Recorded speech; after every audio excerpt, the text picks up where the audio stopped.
buttons where you can activate your microphone and video. Then you have the chat. Please, if you have some questions, do not use the Q&A option. Put all your questions on the chat. And we have interpretation today in French and English. Please click on the globe as well on the bottom of your screen if you want to activate our interpretation.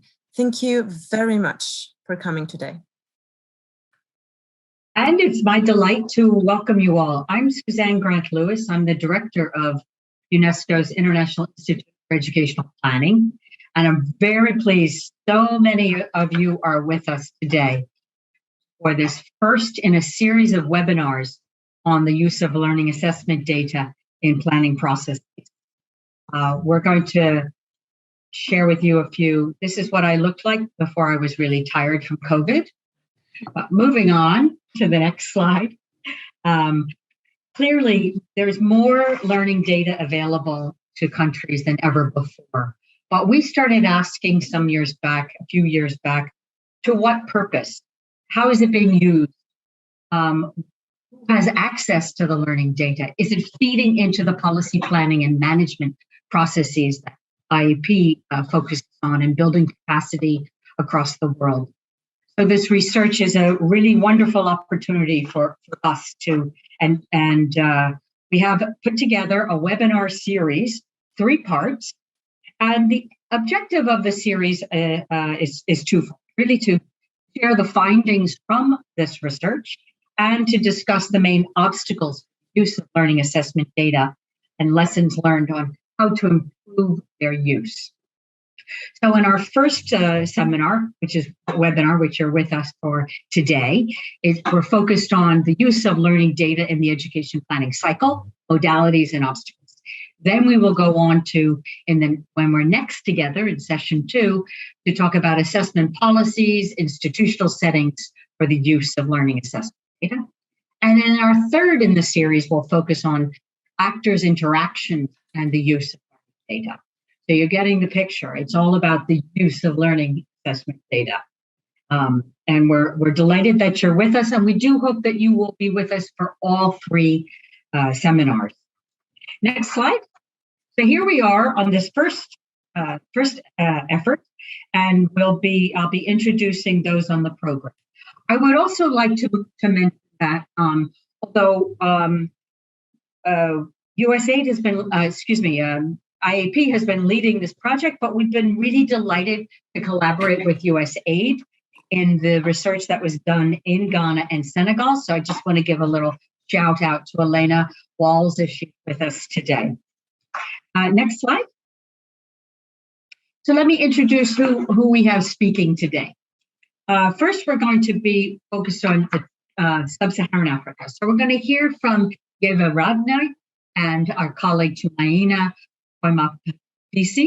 We're going to talk about trends and challenges in the use of learning assessment data in planning cycle, specifically in Sub-Saharan Africa, where much of our research was done. But we've also engaged with IEP Paris and IEP Buenos Aires offices are working together. We'll then hear from Fernanda Luna, colleague in our IEP Buenos Aires office, talking about adapting the study and its relevance to Latin America.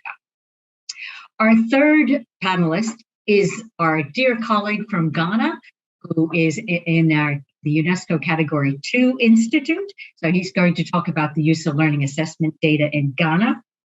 And then we turn to the southern part of the continent, and we'll hear from Charmaine Villay and Erta Omoti talking about the use of learning assessment data in the Namibian education system.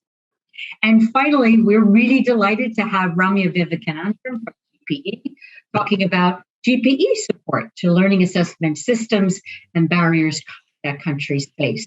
We should have quite a lot of time available to take your questions.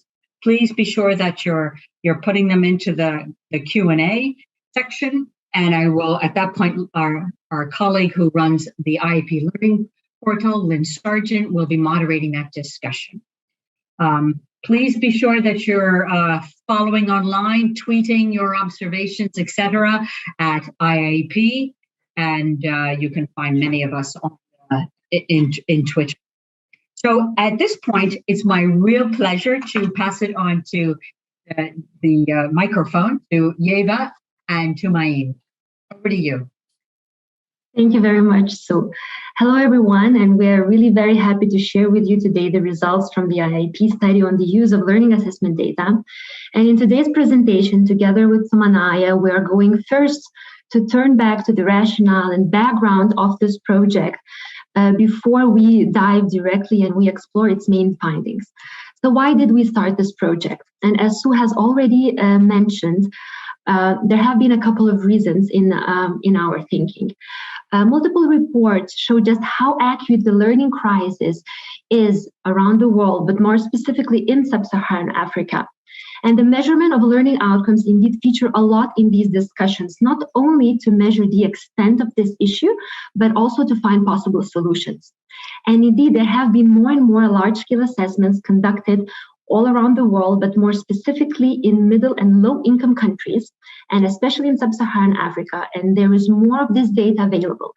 However, we noticed that a lot of it is still not used to its full potential, and some of this use remains undocumented. So that was our first point in the reflection. We also noticed that a lot of the debate was still somehow embedded in this linear understanding of the use of evidence in policymaking. And we can now move to the next slide.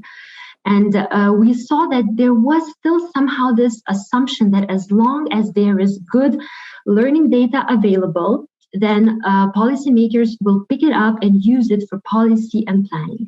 And we wanted to question these assumptions. And we conducted a literature review, and we saw that indeed there are a lot of different factors that disrupt this linear pathway from the evidence to policy making. We saw that the implementation of learning assessments and the use of their data are more difficult in contexts that have difficulties with financial and human capacities, that some of the reasons why countries join these assessments pertain to the process itself rather than the ultimate use of data.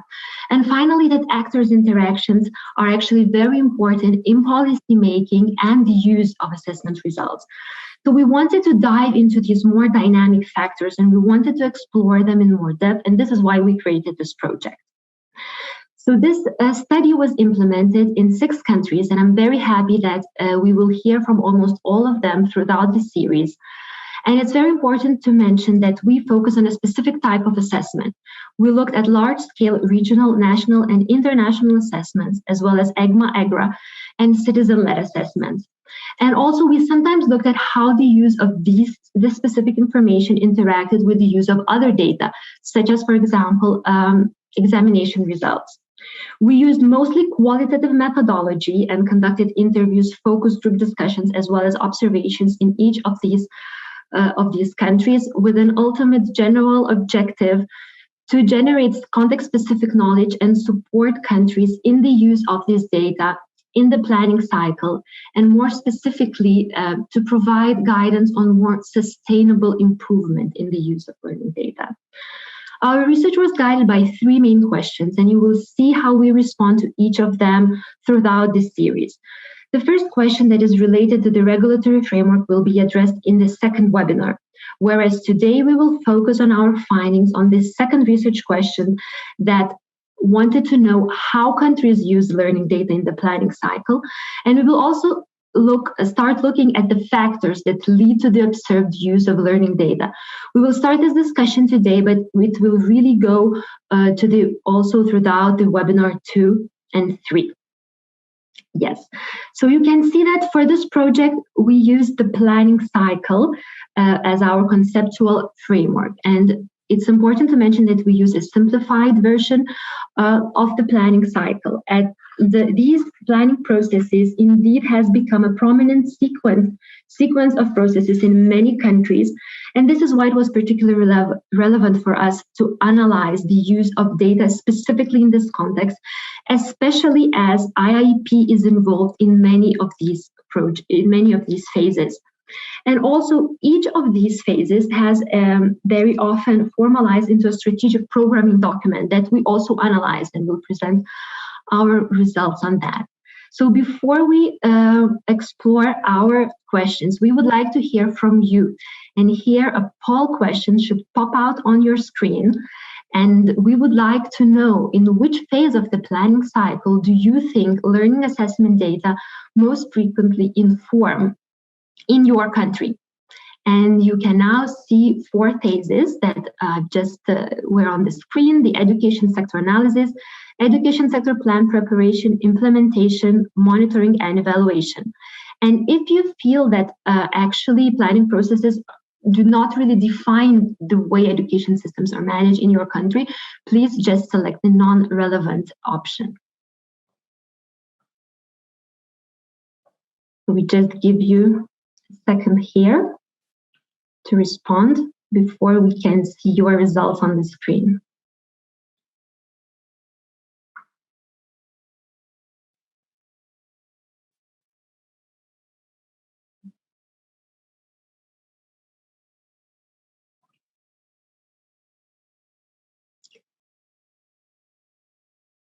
Yes, Andrea, could we have maybe already responses?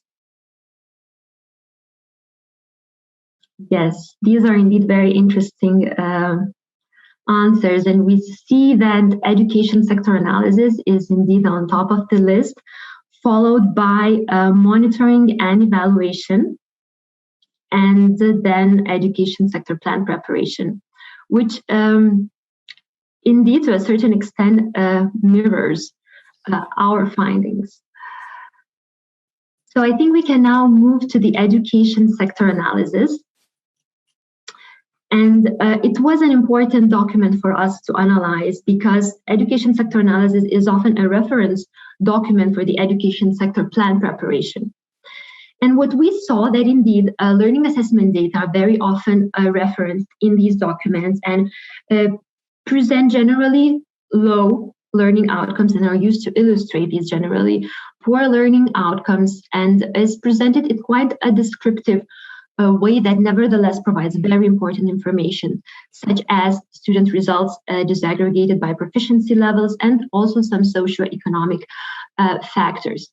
However, we also saw that although this is a very important first step in the analysis, those results often remain quite descriptive and static. And the major issue of this is that it does not always allow for a clear identification of challenges and progress achieved, which both are key for then policy formulation. And the weak link in this chain is actually a non-existent or poor investigation of causes that can influence learning.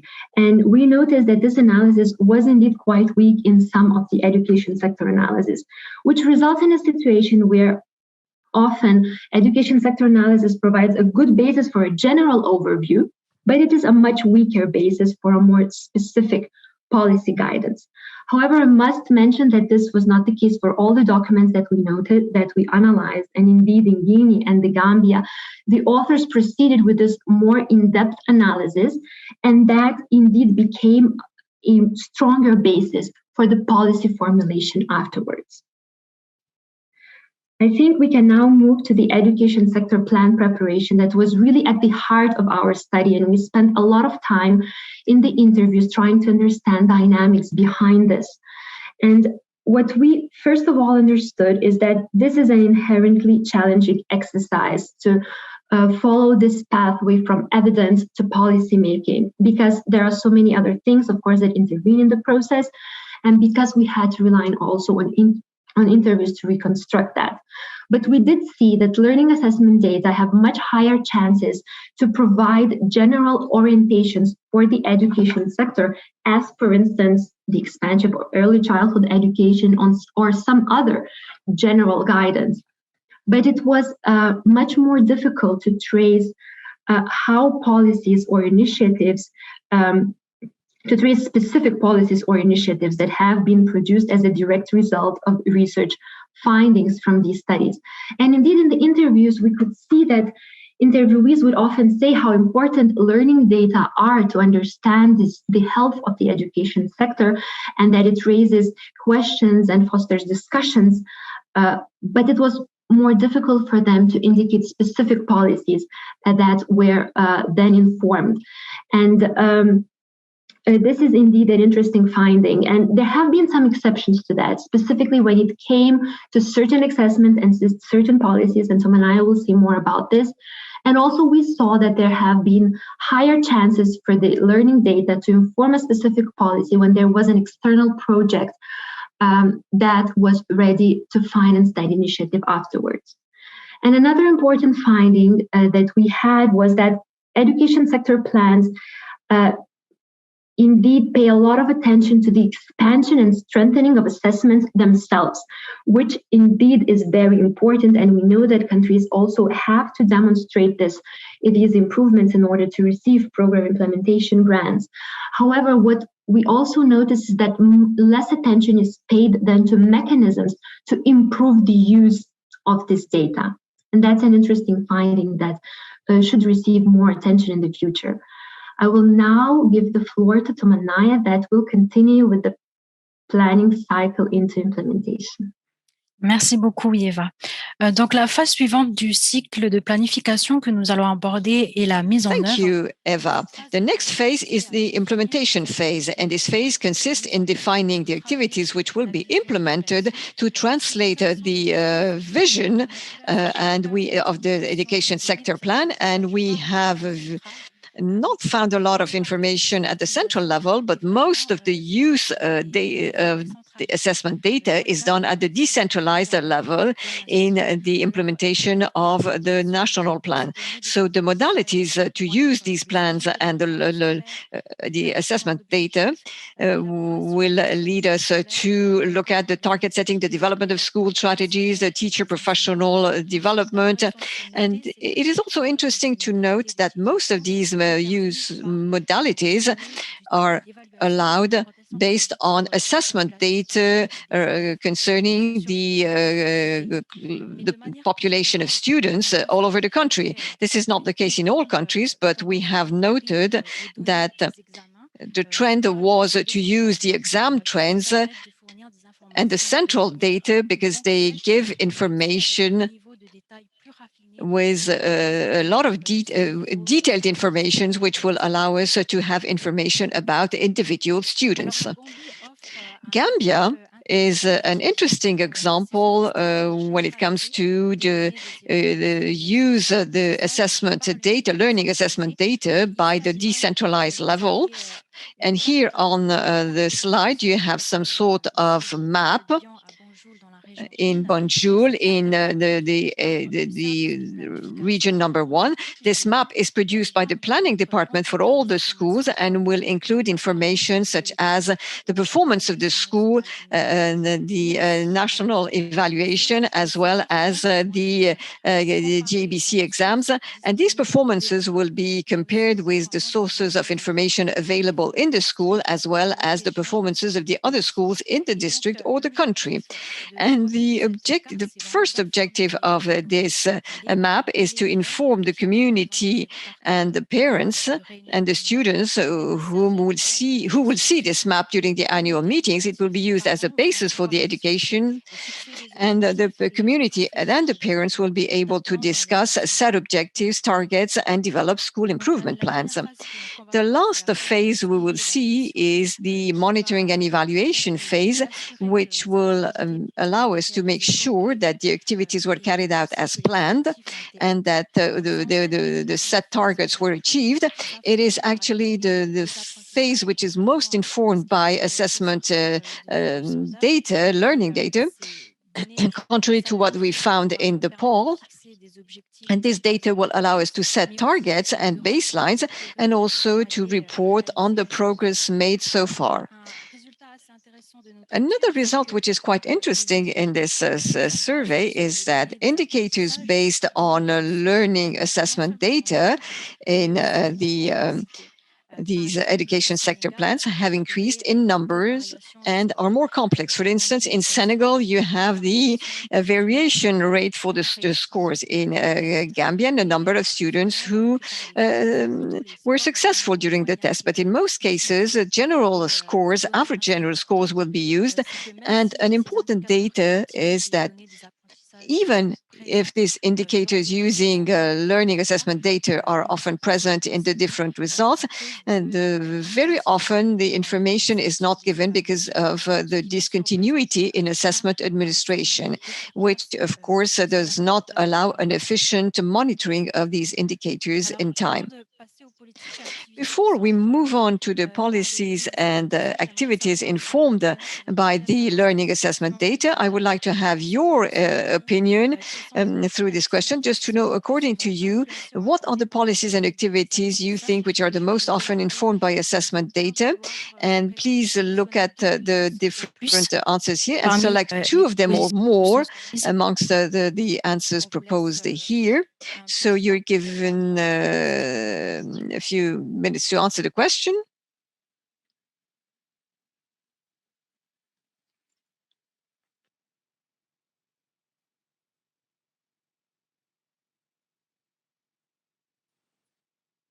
Peut-être, Andrea, on peut avoir les réponses. Andrea, maybe you could show us the answers. So it is really interesting. The development of the curriculum development or revision of the curriculum comes first, following by teacher training. Thank you. What our survey shows is that even though there are many different possibilities, the policies and activities informed by assessment data are relatively restricted. And here are the different types of policies we have listed in our survey. And they're not mentioned by importance here, but for instance, the pre-service and in-service teacher training, the teaching methods, the curriculum revision, or the development of the curriculum, which is the type of policy usually informed by assessment data, the development of teaching learning materials, and finally, the textbook provision policy. But what is interesting to mention is that in very few cases, we see that assessment data have informed the allocation of teachers or the equity policies, which will lead to support a specific group of students.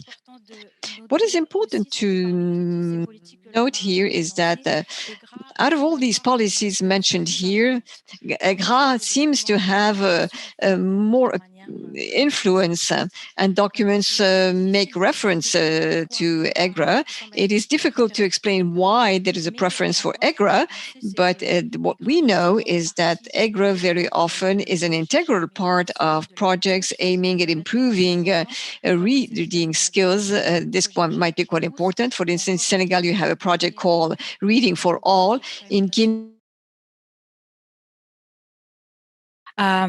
renforcer la pertinence et l'impact de EGRA parmi toutes ces évaluations, d'autant qu'il y a aussi un focus assez important sur l'acquisition des compétences fondamentales en lecture. The focus is on this reading skills, fundamental reading skills in these countries. Now that we have talked about the trends in the use of assessment data, we will look at the factors explaining these trends. The idea is not to make a list of static factors which have already been discussed in the literature, but to discuss the new elements highlighted by our survey and showing the dynamics amongst these different factors, showing that there is not a single answer only to the question regarding the use of these learning assessment data. For this webinar, we have decided to talk about the quality of relationship, the dissemination of results, and national capacities. Starting with the assessment reports, it is important to note that the assessment reports, in addition to the meetings are organized to share learning results, are the main tools used to disseminate all this information. But they may come with some limits which will create challenges for the proper understanding of these results. To start with, the results learning assessment results are often presented as average scores, even if this is sufficient to have an overall view of the level of the learning level in a country. It is important to have a complete vision and these learning results. And then the analysis of factors influencing learning, it's often limited or does not even exist. Therefore, the recommendations which may be formulated in the reports are not exhaustive. And this is something that is very important for the decision makers who want to know not only what the reason for such a low level of learning, but what are the solutions they can develop to remedy this problem. And when I said the assessment reports are the main dissemination tool, so this is makes the mission of the assessment services very difficult, because they have to produce a report for a wide public, with people with different profiles, different fields of responsibilities, and different levels of understanding when it comes to statistics. So all this diversity implies different expectations, and we realized without any surprise that when we questioned some of the people who received these reports, we have on one hand people who consider that the reports were too technical and therefore very difficult to read, and on the other hand we have people who were more knowledgeable in the field of statistics and who considered that it was not rigorous enough when it comes to statistics. So you have to find the right balance, but it is also very difficult to extract the most important information and the most important messages for the different education players. And this brings us to a question which was raised. Does a learning assessment matter if nobody understands or even reads the report? Yeva, the floor is yours. And I will now address the more general issue of dissemination. And I think that this is indeed one of the most often addressed barriers. And our study also had very interesting findings on it. So we saw that very often there is no official defined dissemination strategy, and therefore dissemination activities sometimes are fragmented. And this was not the case in all the countries. We had also some positive examples, but very often there was no strategic way looking at dissemination modalities. Also, we noticed that unfortunately, when there are budgetary difficulties, the dissemination is the first phase of the data management cycle that is affected. On one side, of course, it is understandable because dissemination activities are often quite expensive, especially if they involve organization of trips and seminars.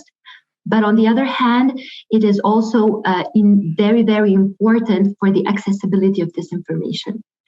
Another important finding that we had is that although learning data are often more accessible for actors at central level, the chain of dissemination seems to be disrupted at the decentralized level. And to a different extent, we saw this issue in all of our project countries where decentralized level officials had more difficulties to access these reports. In some cases, informal communication channels to a certain extent alleviated this issue and introduced some flexibility in the way learning assessment results are shared. However, in some cases also this introduced other issues because some actors that are further away for these informal networks could not have access to this information. Another important finding here was the issue of the timeliness, and especially the timeliness of the release of the data and different planning activities. We saw that, for instance, in Namibia, often learning data arrived after the annual or budget reports were prepared.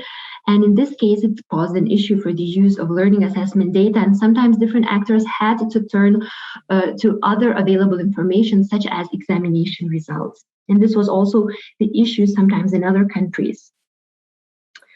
And we also noticed that very often there are two main dissemination means. It's the report and the dissemination meeting. Very often it's one or the other. However, the literature, but also our study results show that it is very beneficial to have a wider range of dissemination means, and we can now go to the next slide. And having this variety of dissemination means adapted to different audience and to their capacities can improve the uptake of this information. And we just wanted to share with you an interesting example from Zambia that was documented before 2012, where indeed a very wide range of products was used and also released gradually, which was very much appreciated by different actors in the system. Of course, this kind of creation of different outputs also depend on the capacity level and the financial capacities. I think I would like to stop here. I know we have one more issue on the capacities that we had, but I see that we're running out of time, and I would like to make sure that other panelists have enough of time to speak. And we'll go back to this issue of capacities in our in other webinars, in webinar 2, because I would like to make sure we have enough of time to address this issue in depth. So thank you very much for your attention, and I now turn to Sue. Yeah, thank you so much, Yeva and Tumanea. We really appreciate this overview on the education sector planning process and the trends that you found in the Sub-Saharan Africa research. And before we turn to the experience in specific African countries, we're going to have a regional comparison. So it's my pleasure to welcome to the floor Fernanda Luna, who is Acting Research and Development Coordinator for IAP Buenos Aires. This is our office for Latin America. Fernanda, over to you. Okay. Good afternoon to all of you. Thank you very much, Sue, and also Yeva and her team for this opportunity to present the adaptation of the study to the case of the Latin America region. Today, I will present the following points that will give us a brief of what we have been doing since July 2020. First, I will present why is the subject of interest in Latin America region. Number 2 is how was the methodology adapted for the African study to Latin America. Number 3, when do we expect to have the results and what stage the project currently is. And number 4, how could synergy be made between the two regions and what lesson could this bring to the global community. Let's begin with the first point. What is the subject of interest in Latin America? Latin America has a tradition of learning assessment that extends almost 3 decades. They coexist with others that are still in the process of being developed. The strategy used to carry out this assessment has been reviewed several times, motivated not only by technical advances that have been made, but also by reaction and debate that are generated among different actors in the community, in the education community. There are consolidated, mature assessment systems in the region with a solid tradition in the production of knowledge, but there is a growing consensus that the information produced is underused for the link between policy planning and the improvement of quality education for all children and adolescents. This study addressed the less explored aspect that influence the process of using alarming assessment results. Focuses not only on technical and institutional aspects, and also on the dynamic and policy elements and different levels of operation of the education system. It seems relevant to know how the dynamics of the reconfiguration of assessment influence are influenced by the use of assessment for decision making. It's important to make an inventory of the use that governmental and non-governmental actors report as effective use and their application for planning. A study focuses on the use of the standardized assessment result from various countries could provide recommendations arising from the comparison of national experience and debate. The second point that I'm going to present is how was the methodology adapted? The adaptation will basically be 2 types. First, the conceptual and methodological framework. The conceptual framework for the study of education policy and decision-making is expanded. The study in Latin America assumes that educational policy in the region is adequately explained by an incremental model of decision-making and not by the rationalist model. Planning activity in LA will not be adequately described by models formalized by procedures of educational sector plan and educational sector analysis type, but also by less formal procedures, which, however, do not neglect the idea of scenario anticipation and information analysis.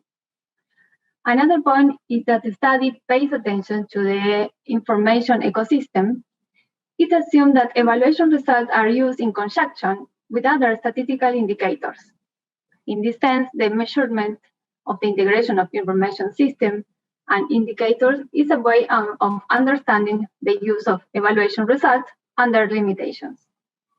The second adaptation is regarding interviewees.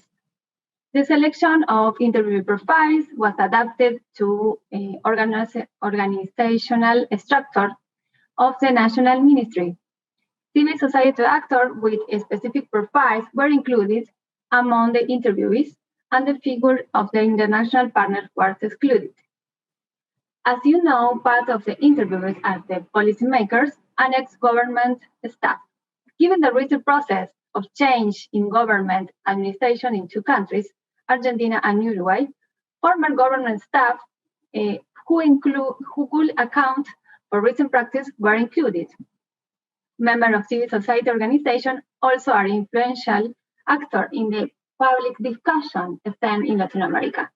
Their activity in education influence debate on education agenda and the evaluation of public opinion on government policies. Finally, the federal status of 3 of the 6 countries was considered here. We include subnational states for the 3 federal countries, Argentina, Brazil, and Mexico. Let's start to when do we expect to have the results and what stage the project currently is. 6 country reports and 1 regional report will be available by the end of March. The national report and the regional report are currently being written. And finally, how could this synergy be made between the 2 regions and what lesson could this bring to the global community? The synergy will be to find relevant axes of comparison in order to exchange experience and generate learning between the 2 regions. In fact, we plan to develop a joint document between both studies in which some of the following axes will be explored: the degree of systematization and integration of national education system, the recognition of education as a right, the differential role of international actors in national education policies, the recent history of assessment system in each country, and finally, the role of the civil society organization using educational information in the education and policy debate. Thank you very much for your attention. I give the floor to Sue. Yeah, thank you very much, Fernanda. We're looking forward to the release of the analysis, and all of you who are with us today can find it'll be shared on IEP's website, Paris and Buenos Aires for sure. So look forward to that. Thank you very much. We're going to turn now in our program to hear from colleagues from 2 different countries, Ghana first and then Namibia. So it's my great pleasure to pass the microphone over to Mike Kojo Abre, who is the head of grants and consultancy with the Institute for Educational Planning and Administration, IEPA, IPA, in Ghana, and that is a UNESCO Category 2 institute. Mike, over to you. Thank you very much, Director of IEP. It's my pleasure to report the context of Ghana and to offer a bit of background in terms of what is happening in the context of a global study reported by Iva and the team. So in Ghana,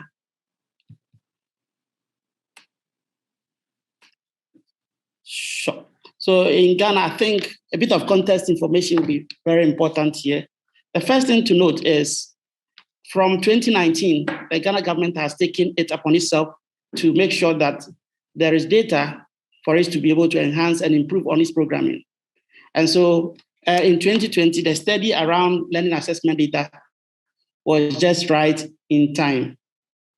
But a brief historical antecedent to be very useful at this point.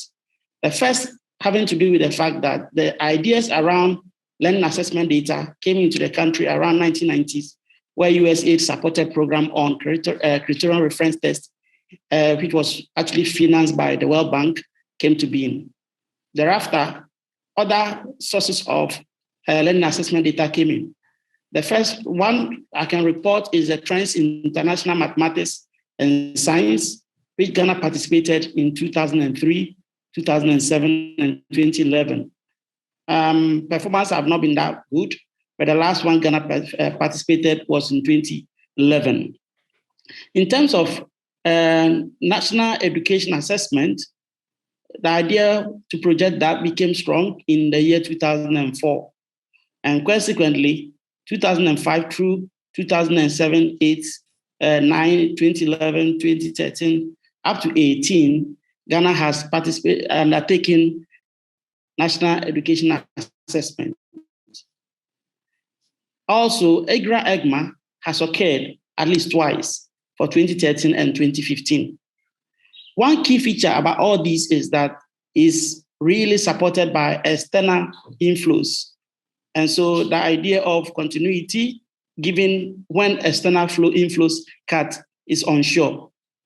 But stemming from 2018 through to 2020, Ghana's project on Gallup, Ghana Accountability for Learning project, looked at the sub-component 2, 3, 6 to, among other things, confirmed the development and implementation of national assessment strategy.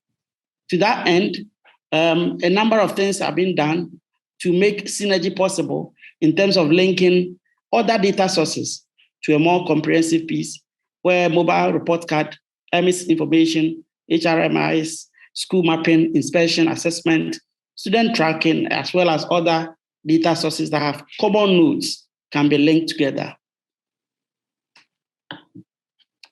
The next point is the years I've already recounted in the frequency in terms of how this has happened. And after the frequency, the key thing that will be important to everybody is how has it been used? So in terms of usage of learning assessment data, there's little to report about. The key one has to do with the option number 3 that came up in the pool, which has to do with the use for placement and allocation related decisions. And so in terms of resources, materials, capacity building, intervention support, and indeed other allocation decisions, much focus was given to the use of learning assessment data for these.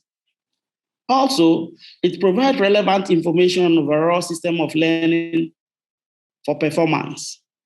And it also helps to strengthen the existing inequities in the educational system, thereby enhancing the social justice provision to the people of Ghana. Overall, learning improvement specific interventions are promoted based on some of the information gotten from learning assessment data. However, at the region and district level, where planning is supposed to be occasioned to influence direct level programming at the school level, it was so unclear about what was really happening in terms of use of learning assessment data to promote planning in the circle as advanced by my colleagues earlier in the presentation. Also, the examination data informing activities and planning was much rife across most of the districts we interviewed and conducted study on. And so basic education certificate examination, which is written by grade 9 candidate, as well as WASI, West African Examination Senior Secondary School Certificate exam, written by high school candidates, are the main sources of data for planning. But truly speaking, these are all terminal exams taken by some levels of education. To that end, the decision to use it for improvement become a delayed one once you fall back to use exam for planning purposes. In the midst of all this, it is important to see what could be the challenges about using learning assessment data for proper planning of the education system. The first one was the lack of overarching policy on assessment. And regarding this, I think just last year, December, a policy was signed, which is on the learning assessment overall framework, which is going on, and a close look at it before this presentation reveals that it addresses the concerns of learning assessment in general, but not learning assessment in specific. Absence of an assessment framework to ensure coherence among assessment and alignment with new curriculum was an issue. And so now that the framework for assessment and curriculum exists, I think there can be some level of synergy that can be pulled. But again, the emphasis on learning assessment can be enhanced and its utilization for the planning cycle. Financial barriers and resourcing. So the use of internet to access the dashboard of information for schools and districts was a bit of challenge. Computers, as well as in transportation system to access these data points. The National Examination and Assessment Unit of the National Council for Curriculum and Assessment seem not to have that synergistic role from to support with other agencies to carry out the function of learning assessment data. And so state ownership, as recounted earlier, becomes difficult if there is huge dependence on external influence to carry out learning assessment data, and then this use in our planning circle. Further implementation challenges could be identified as the usefulness of the findings to the Ghanaian context. Typically, most of the reports that are prepared by these learning assessment reports seem too generic for utilization. And so it makes it much difficult for planning officers who are not so efficient to be able to use some of these data points. And so the need for contextualization of the reports is very crucial. Indeed, sustainability and national ownership and external initiatives, as mentioned already, are also concerns. Dashboard accessibility is another concern, much as dissemination of these resources as data points informing planning becomes also apparent. But we still remain resolute that at the time of data collection, the idea that there was no regulation of how learning assessment informed planning was a concern. And so at this point in time, it is quite gratifying to know there is a policy in place. But there is another concern regarding research and use of background data on students, teachers, to enrich analysis. That is not much seen in most of the reports, and this could also benefit from some external, this could also benefit from some other level of engagement. Also, adaptation to inclusive assessment models that make sure that every child meets social justice halfway by means of the informed planning is a very key concern. But oftentimes in Ghana, much as other developing countries, the issue of underage and overage is a concern. And much as that is the case, assigning IDs to students is a key concern so that the inflows and outflows of learners, as well as grade movements, becomes something that can be better understood in a more concise manner. Also, improving dissemination to inform planning should be a key concern, especially at the decentralized levels of region, district, and schools. So that the idea of Gallup, which targets grade 4 candidates, but government intends to add grades 2, 6, and 8, is an appealing one, which will support data to be made available for further planning. So I would like to thank you all for listening to the use, the implementation, the challenges, as well as recommendation emerging from Ghana. Thank you so much, Mike. Thank you very much.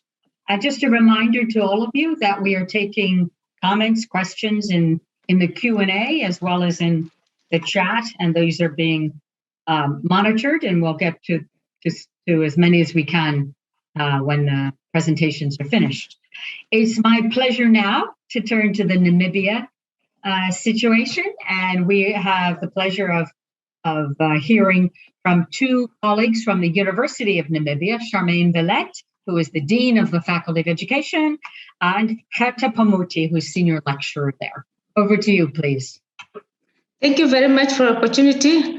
I will share now the presentation before I start.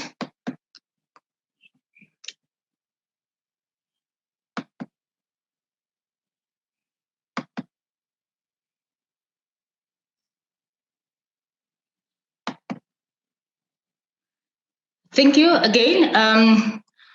We are going to present the use of learning assessment data in educational planning in the case of Namibia, as we are already introduced by Susan.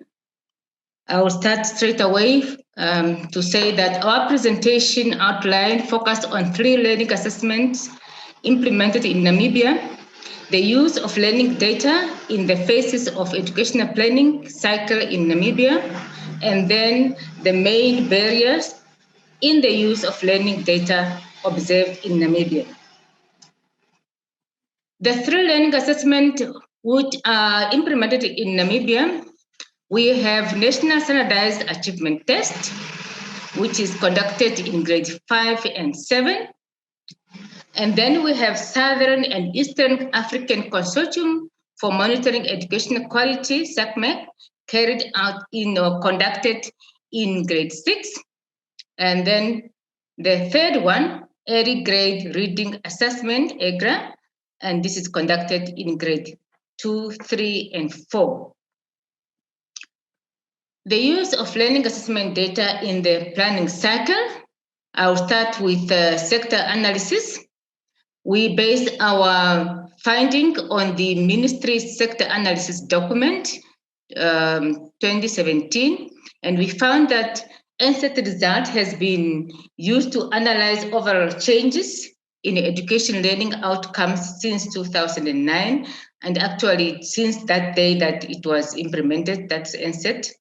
And then we found that the document notes that schools have not made adequate use of the wealth of NSET data, which is important to improve student performance. In the sector plan preparation phase, our analysis was based on the strategic plan of the ministry 2017-18 to 2021-22. And we found that the plan recognized that NSET score that indicate that NSET score are poor or the results are poor, and there's a need to improve the result.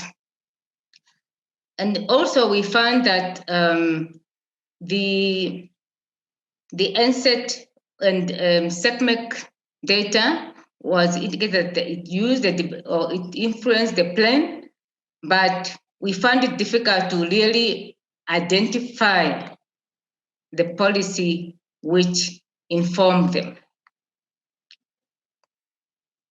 All right.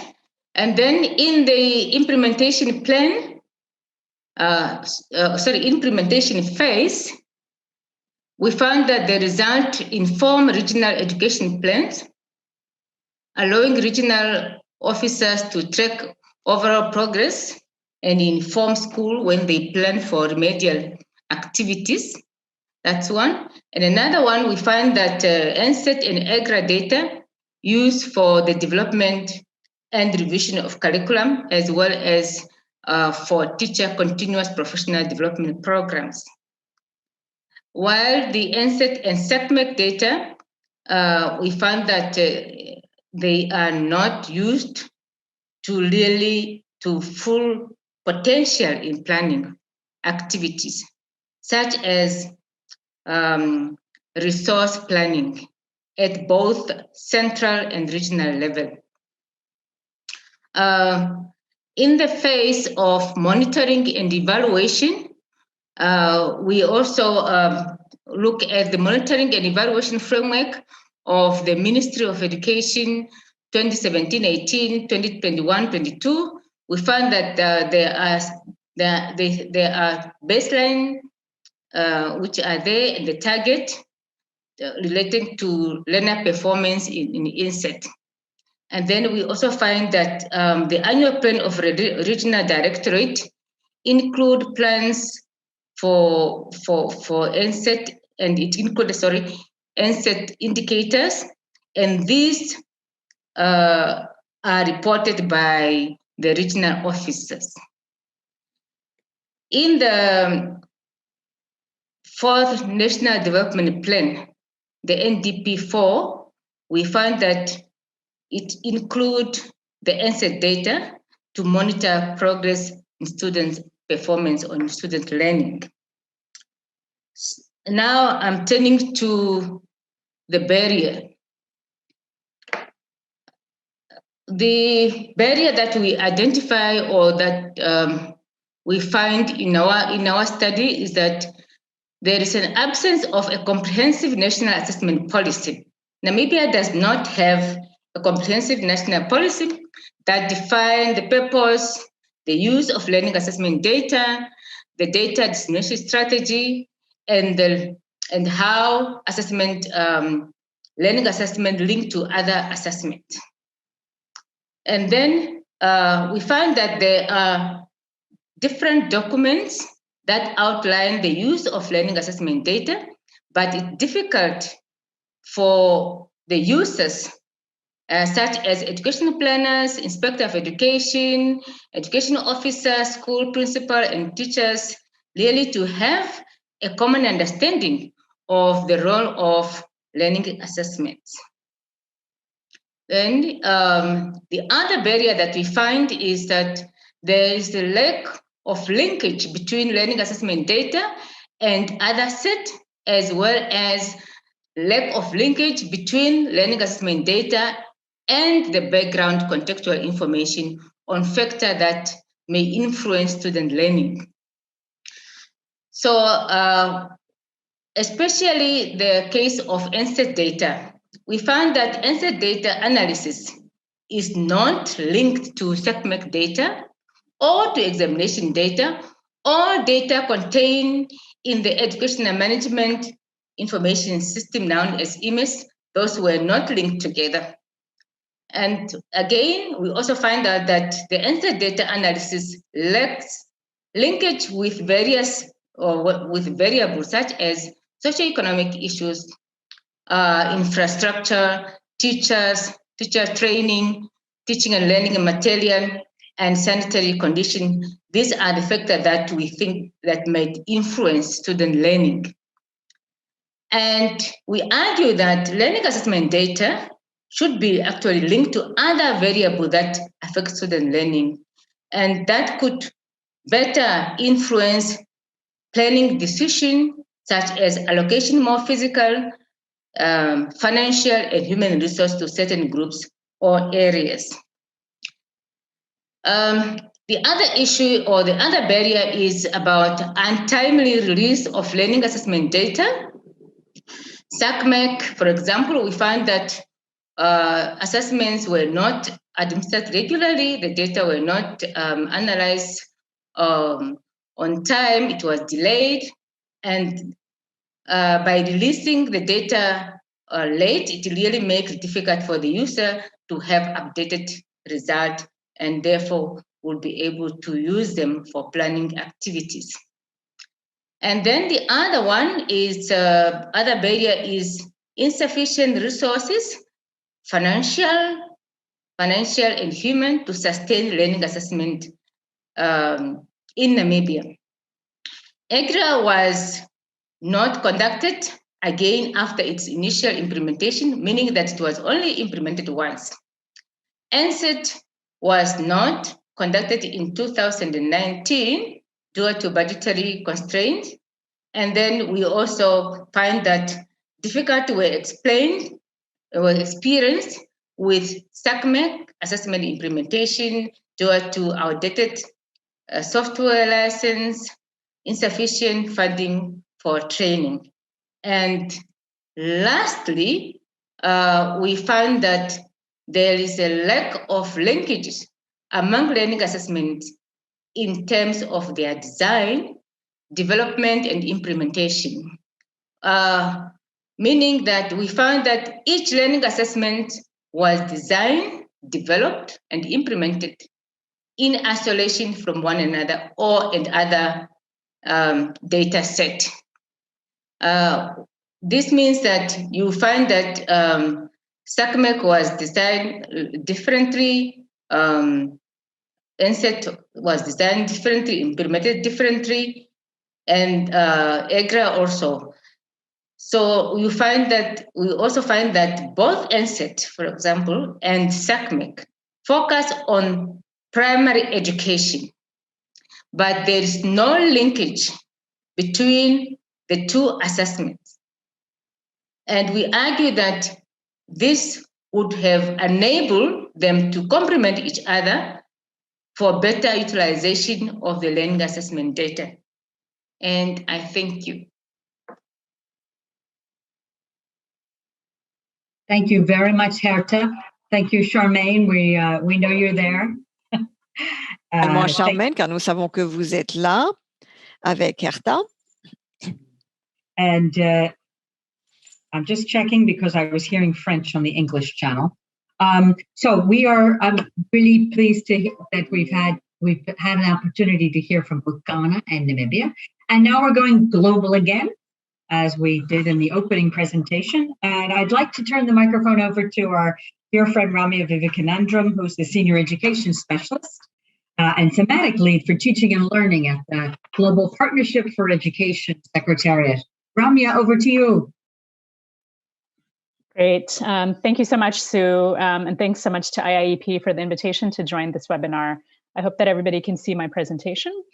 So I'd like to take a few minutes just to offer a perspective from GPE, which is the Global Partnership for Education, in terms of what we're seeing and working with countries in terms of how they use learning data, particularly in sector planning, and then the barriers that, that countries seem to be facing. So, sorry, just a second. So just a little bit of background about GPE. I won't take too much time with this, but just in case some of you are not familiar, GPE is a multi-stakeholder partnership that's focused on improving education in low and lower income countries.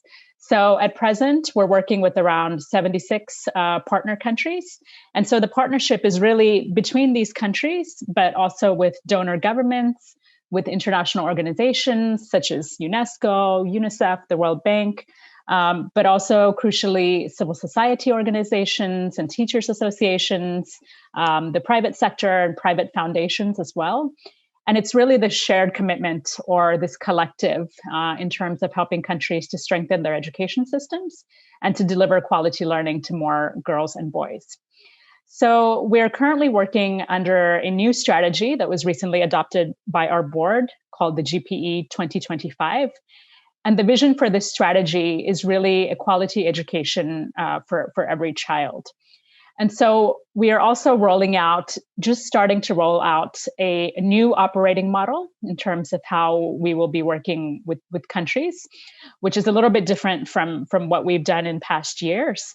But one thing that will remain is a requirement that we have, that we've had in the past and will continue to have, that countries that want to access GPE funding and GPE support have to have a system or a mechanism in place to monitor learning outcomes, or a time-bound plan to develop one. And if they don't have that, then they're supposed to use GPE financing, the GPE grant, to build such a system. So as a result, in terms of what we do, when you look at the country level through our implementation grants, over the period of implementation of our last strategy, we've invested around $106 million towards strengthening learning assessment systems through our country level grants. So a few examples here from Sub-Saharan Africa. For example, in Chad, we have supported the country's participation in the PASEC regional assessment, as well as done some initial work around developing a new system for national assessment in the country. In DRC, the Democratic Republic of Congo, the GPE grant has supported the establishment of a new independent agency in charge of national assessments. And in Rwanda, we've been supporting this year's round of their Learning Achievement in Rwandan Schools, which is a national assessment program as well. We're also doing work in supporting examination reform, in supporting teacher training around classroom assessment. So really just a wide suite of different types of activities and interventions. But then at the global level, We've also had, we just concluded at the end of last year, a global initiative called the Assessment for Learning, or the A4L initiative, which really focused on reinforcing our efforts at the country level to strengthen national learning assessment systems and to also promote a more holistic measurement of learning. So the three components of A4L, and some of what I'm going to draw from in talking today is in relation to the experience and the outputs that we've had from this initiative. On the one hand, we developed a diagnostic toolkit to support countries to do a holistic analysis of their national learning assessment system called the ANLAS. And that was piloted in Ethiopia, Mauritania, and Vietnam. So I'll share some of the findings from Ethiopia and Mauritania in particular, but this is now a global public good that's available in 3 languages for any country that's interested in conducting such analyses. We've also been supporting regional networks on learning assessment, notably the Talent Network in Sub-Saharan Africa that I'll also talk about. And then finally, we undertook some research looking at the so-called 21st century skills and how GPE might be able to provide more support in this area. So then turning really to the heart of today's topic and what we're seeing in terms of how learning data is used in education sector planning, I think that much of what I would say really echoes the findings that were shared by Yeva and Tuamanaya in terms of the planning cycle. So we see that in education sector analyses, in a first instance, as we heard earlier, often almost every sector analysis that we see has a pretty, it depends on the degree, but has in general a section focused on the quality of education and on learning outcomes. And these tend to cite learning data from various sources. So whatever the country might have, whether that's a national or an international large-scale assessment, EGRA or EGMA, even national examinations in such cases. And we see that the analysis is both of sort of the overall performance in terms of the latest round of these assessments, but also to the extent that there's trend data over time that's available, that's often cited as well. And to the extent possible, we see that data is disaggregated by gender most commonly, but also to the extent that such data is available, also by urban versus rural, by region, and sometimes by socioeconomic status as well. In some cases, such as, for example, in the Gambia's 27 education sector analyses, there's also some analysis of the learning data vis-a-vis contextual factors. Such as in the case of the Gambia, preschool attendance, double shifting, repetition, absenteeism, etc. But this is pretty rare. We often don't get into this level of analysis, often because contextual data is not available or is not necessarily analyzed in concert with outcomes data. But anyway, we do see that in sector analyses, learning data is commonly cited. Then when we turn to the actual development of sector plans, of education sector plans, because much of GPE's work, in fact, has been traditionally focused on the development and implementation of education sector plans. So this is really, I would say, our bread and butter. So we often see this data and plans to improve it that are cited in ESPs. So within the background or the context section, you often see that learning data are cited from making reference to the sector analyses or other sources. But then also in terms of the plan's actual policy objectives, or what some call policy priorities or priority programs, there's almost always in most countries an objective or a priority area that's focused on improving quality of education or quality of learning. And so often we have specific components or activities around learning data that feature in that section.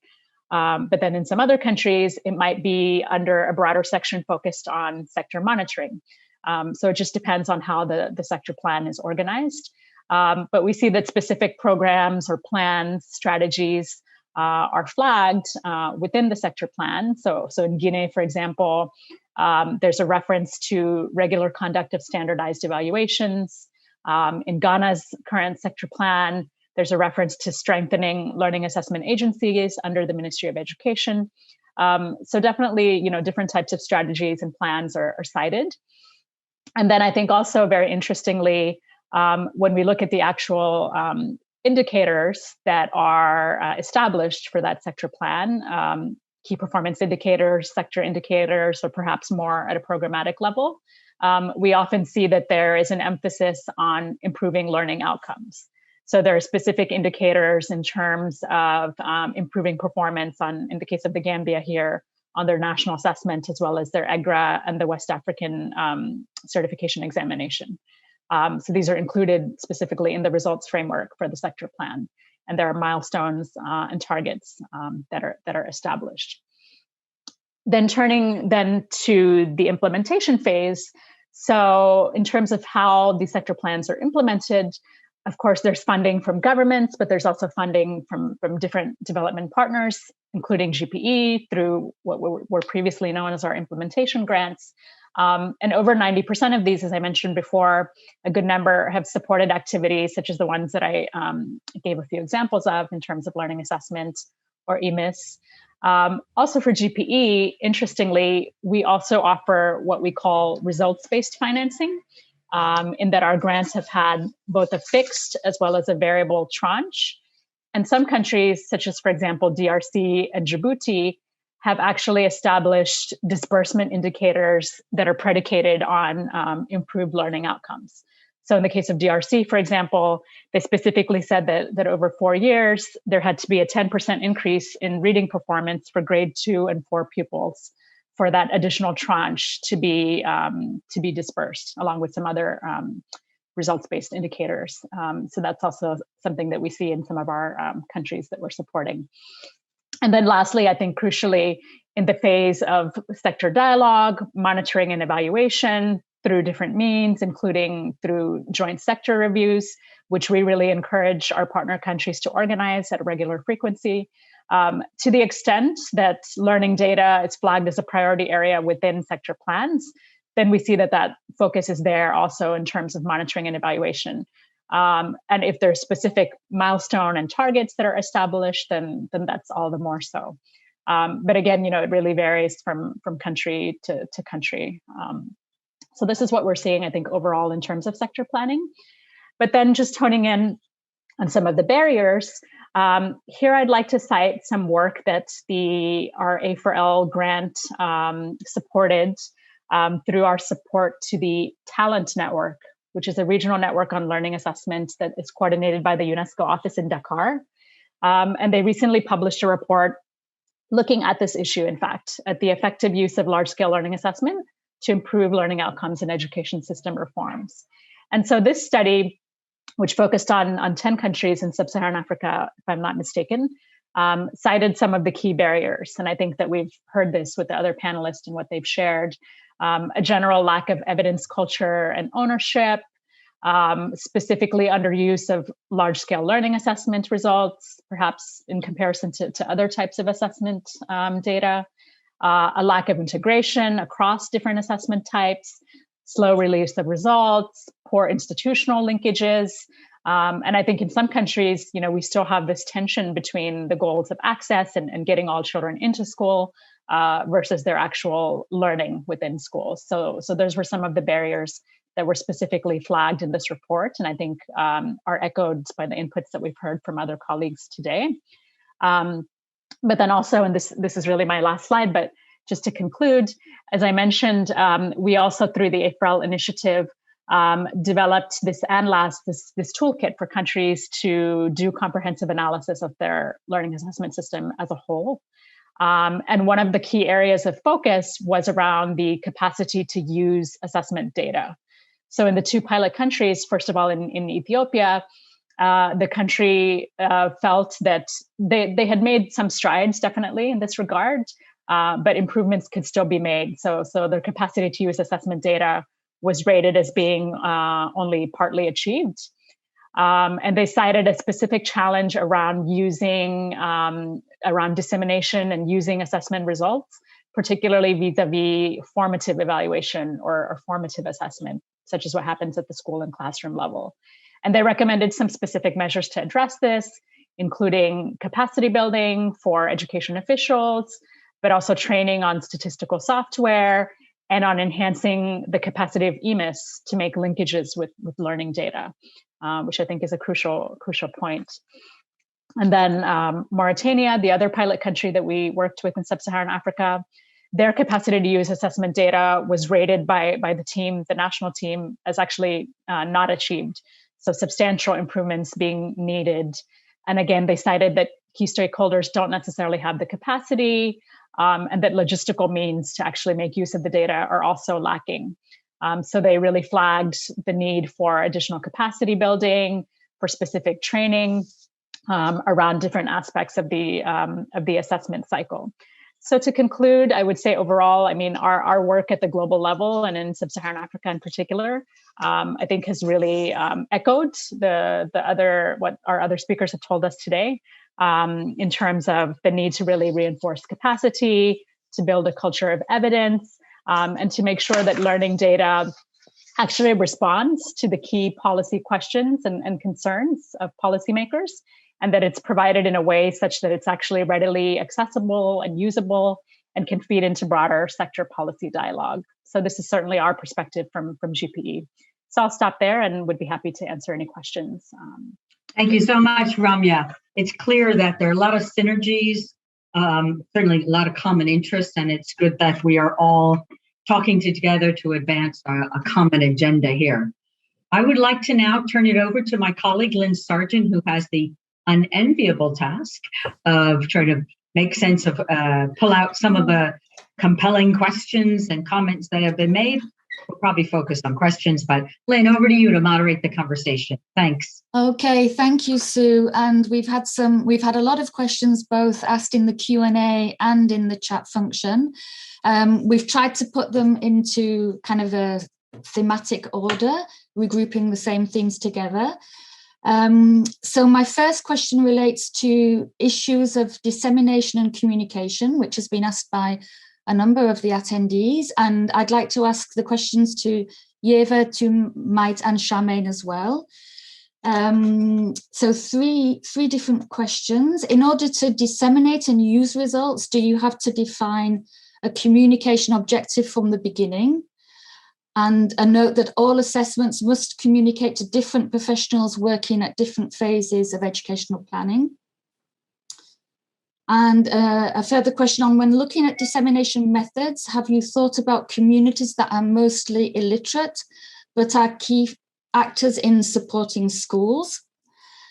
And finally, regarding dissemination, shouldn't the formats for presenting the results vary depending on the level? School, district, regional, and national. Well, and I'll stop there. So maybe if we could start with Yeva and then move to Mait and Charmaine to give their views on this. Thank you very much for these very interesting questions. So I'll probably start with a dissemination strategy. I think that from what we've seen, it can indeed be helpful to have a more holistic strategy, because then it could help to strategically actually think about how you want to communicate and to whom. It might also influence the type of products that you prepare, and it can be more efficient if planned in advance. The question relating to literate communities is indeed also very important. And we saw a very interesting example that also Tumanaya showed on the screen from the Gambia, where they have created these community cards that are mostly based on images and that present student results in an accessible format in this way, underlying and then comparing also the performance of different schools and regions and national results, as well as to the resources, and all this only using pictures. So I think this is indeed an interesting example that could be used to address the needs of these populations. Finally, yes, I completely agree that dissemination products should be adapted by the administrative level and also the analysis of data as well. But that also links to the design of the assessment, because that should also be thought right from the beginning, because sometimes we notice that in certain cases, samples are not representative at certain levels, and that is an issue of the design. I'm not sure if Tumanaya wants to add anything here. Oui, je voulais simplement ajouter que l'importance d'avoir une stratégie. I just wanted to know that it's really important to have a dissemination strategy. That way, we can make sure that there is sufficient budget for all activities to be implemented. We said in our presentation that the process, this is a process that is really impacted by lack of funding. So when you have an overall idea of the funding right from the start, you really can push through all your activities, even though there are differences in the practice, even though there is a dissemination strategy right in the beginning, there could be some problems. Another thing, a strategy will really help shed light on the role of each actor in the process. For instance, in Namibia, there's a directive for each national evaluation that will give the responsibility to each district or regional stakeholder, who in turn must share the report and in a stipulated period of time. So this again would be very useful if there is a dissemination strategy right to start off with. Would you like to add anything? Yeah. Oh, so I think, right. yeah, from the Ghana perspective, I think broadly, the argument or the case has been made that the learning assessment data is typically donor-driven. Much as donor-driven, it is donor-driven, there are some basic requirements for dissemination that are projected. But the fact is, typically, they don't remain the most absolutely crucial strategy to use to disseminate information, because learning at the system level is meant for remediation, support, and improvement. But the fact is, typically, the approaches used are typically seminars, training workshop, stakeholder engagement, and fora, which does not trickle down necessarily to the school level, where planning needs to occur more rigorously. And also the district level and regional level planning becomes a bit truncated. And so the strategy Ghana is promoting, where synergy is being built across the learning assessment data nodes, MS data, other school mapping data, and all that, will make data more comprehensive at the school level and more accessible, so that at local level planning, district level planning, and regional level planning, there is that level of autonomy in the use of data and its manipulation.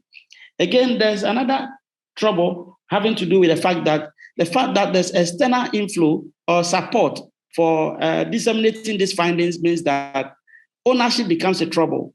And so whenever there's no money, as mentioned by Tomanaya, whenever there's no money to roll out dissemination, it becomes a bit problematic. And so national level actors should clearly indicate in their policies for learning assessment data and its usage how dissemination should be done and how funding will be made available to make it possible, so that at all points in time, the hard-earned money used in collecting data will make meaningful sense to the end users at a grassroots level. Thank you. And Charmaine, any experiences from Namibia? Yes, thank you, Lynn. I agree with everything that all the previous speakers said about this, and particularly the dissemination of this information. I just want to add that we realize that there needs to be a policy that speaks to all of that, a comprehensive policy that speaks to the whole cycle of learning assessment data and its usage in terms of planning. And one of the issues that should also be taken up in such a policy is really how to ensure that people really become sensitized to these issues of why it is important to use learning assessment data in planning. I think that is not, we think that people understand that very well, but I think it is not as well understood, and maybe people don't really see its importance as well as they probably should have in their different portfolios. But also, this whole confusion between what people perceive to be important assessment data coming from learning assessments as opposed to examinations. I think sometimes that is really very problematic, and somehow there needs to be something in such a policy to describe why the two are different and why we need to rely more on the use of the learning assessment data in our planning cycles, and use it much more than what we are doing right now. So that's just something that I'd like to add there. Thank you. Another question that was raised on a number of occasions is the issue of capacity and how we can build capacity in this area for both data analysis and qualitative analysis. And I'd like to turn this one to Ramya, if you would like to make any comments on that. Yeah, sure. I mean, that is, I think, a really crucial issue. And we've heard that both from the country presentations as well as what we've seen in the global space. So I think it has to be, it has to be a capacity building effort that happens on different levels. On the one hand, I think that the actual experience of administering a learning assessment has to be coupled with ensuring that those that are implicated in that work have opportunities to actually have training in terms of the different phases of that, be it data collection, data analysis, dissemination, communication, et cetera. And that has to be inbuilt within the program. And I think in many respects, joining a regional or an international assessment program provides an excellent opportunity for countries to gain that experience, particularly if the country hasn't undertaken a large-scale assessment before. We've heard from many countries that, joining PASEC, for example, or joining the PILNA or the CPLM assessment in Southeast Asia, turning to other regions, that this has been a very instructive learning experience, so that the team that was designated, was able to build skills in that regard.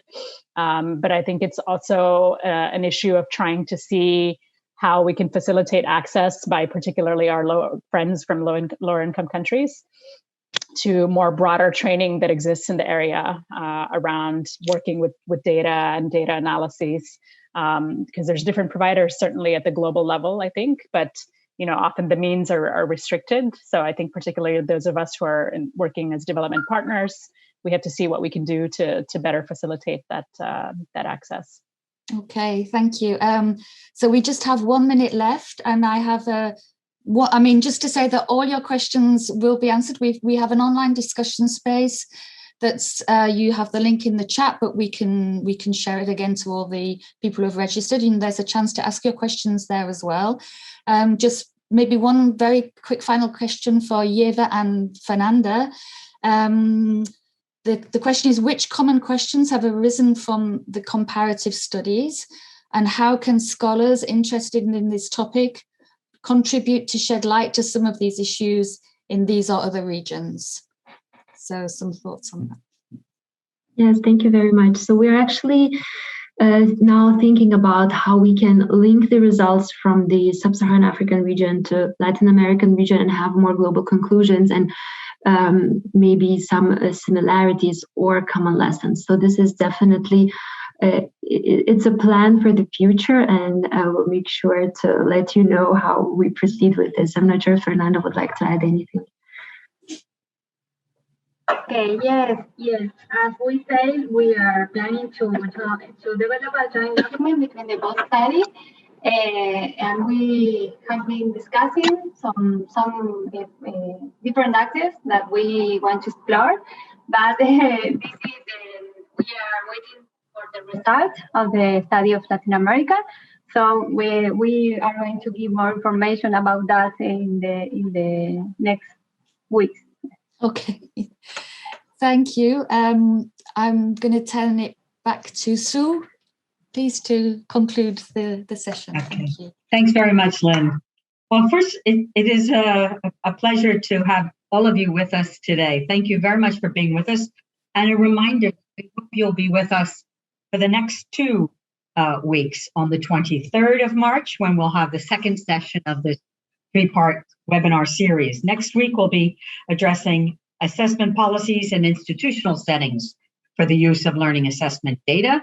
And the following week after that, the 3rd session. So it's 16 is today, 23 and 30 March, 3 weeks in a row. Please join us. I'd like to thank all the panelists. Thank you very much for preparing and sharing the lessons that you've learned through research and your own work. I'd also like to thank the IAP team, of course, and our beloved interpreters. Thank you very much to all of you, and stay well, stay sane, stay safe. Thank you for being with us. Thank you. Bye, everybody.